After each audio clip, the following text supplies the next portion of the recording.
Jésus leur répondit, pensez-vous que ces Galiléens, parce qu'ils ont souffert de telles choses, étaient plus pécheurs que tous les autres Galiléens?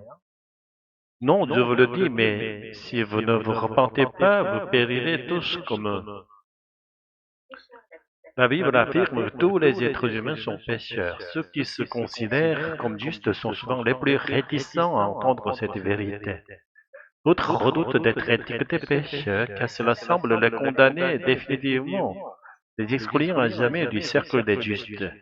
Être déclaré pécheur implique aussi une punition, un châtiment lié à la faute, ce qui n'est jamais agréable.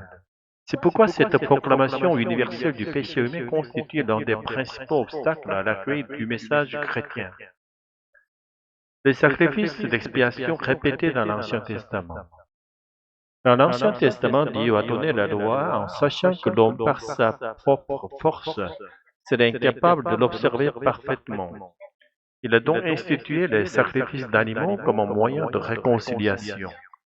Bien que ce soit l'homme qui pêche, c'est l'animal qui porte la faute et en meurt à sa place.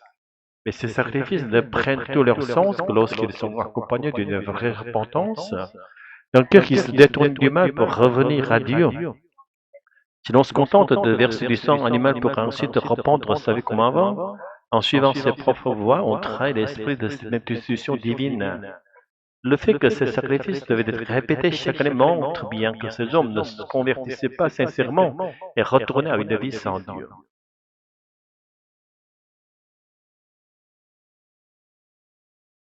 Le sacrifice unique du Nouveau Testament, Dieu a envoyé Jésus parmi les hommes pour qu'il devienne lui-même l'offrande du sacrifice. Par son sang, nos péchés sont lavés et nous sommes appelés à nous repentir, revenir vers Dieu, marcher chaque jour en sa présence. Contrairement au sacrifice de l'Ancien Testament, celui du Christ est unique, définitif et ne se répète pas. C'est pourquoi si nous continuons à pécher volontairement, il ne reste plus de moyens d'expiation. Continuité, différence entre les croyants de l'Ancien et du Nouveau Testament. 2000 ans d'histoire chrétienne montrent que les croyants ont souvent suivi les mêmes chemins que le peuple de l'Ancien Testament. Bien que Jésus soit mort pour nos péchés, soit ressuscité, monté au ciel pour nous envoyer l'Esprit Saint, beaucoup ne l'accueillent pas pleinement en eux. Ils continuent à vivre leur foi selon leur propre jugement. En vérité, nul ne peut vivre en union constante et parfaite avec l'Esprit Saint 24 heures sur 24. Cela n'est possible qu'au ciel. Rencontrer Dieu non par les sacrifices, mais par la parole et l'esprit. Lorsque nous vivons éloignés de l'esprit, nous sommes sans défense face au péché. Comment alors recevoir le pardon et revenir à Dieu? Est-ce par la messe dominicale où nous recevons le corps et le sang du Christ? Les églises issues de la réforme voient dans la prédication de la parole un moyen de communier au Christ, d'entrer dans l'expiation et l'union avec lui.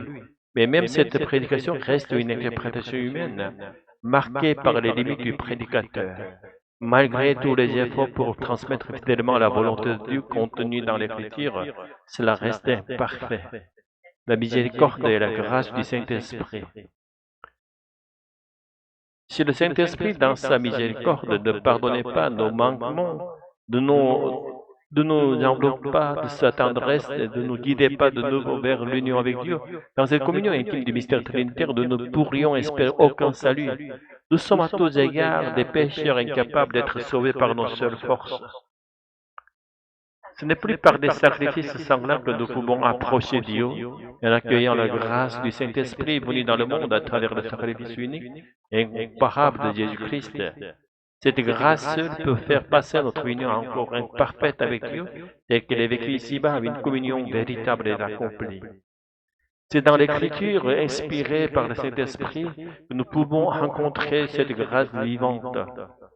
C'est pourquoi il est précieux de consacrer autant de temps que possible à la méditation de la parole, de partager entre âmes croyants la richesse de cette contemplation.